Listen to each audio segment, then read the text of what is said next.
Ko kukusabsi ani mo kukun barbaada jira beekte ko kukusabsi kunis kukuudhaaf irraa barii ammaan booda akkasi quba qabaadhu naan jaa beekte kukusabsi beekuma.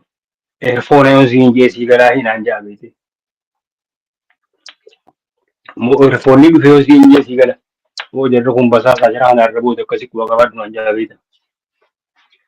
Achiin booda nama inni beeku hoggaa dhufe osoo inni nu bira hin geenye kukkuun dhufee haa inni aanaa naan jaa.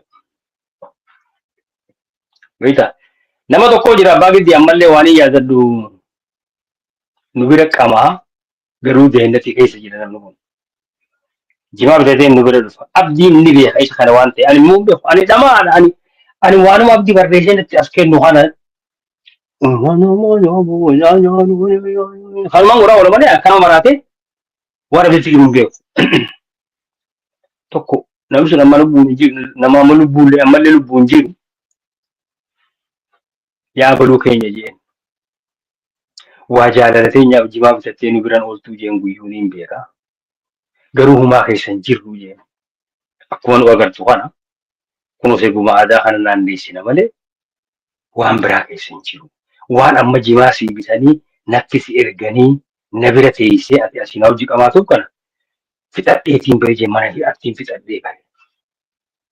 Kanaafuu humaa keessan jiranii tana gabaasaa hoggaa galchitu gaa akkatti galchitu siif beekaa jennu wajjin ooltaa dalagaan ta'e amma numa biraaniin harkaa anumarra bobbaatee jirtaa jennu. Ammoo cubbuudhaan waan nu keessan jirre waan biraa nutti dhandhaartee ammallee akka maletti yoo hanuu gabaastu ta'e ayyaanni dhalootaas yaa qabu jee namni sana ammallee ni jedhanii beeka ammallee jira jechuuf hin jedhe warra deennatti keessa ture namni suni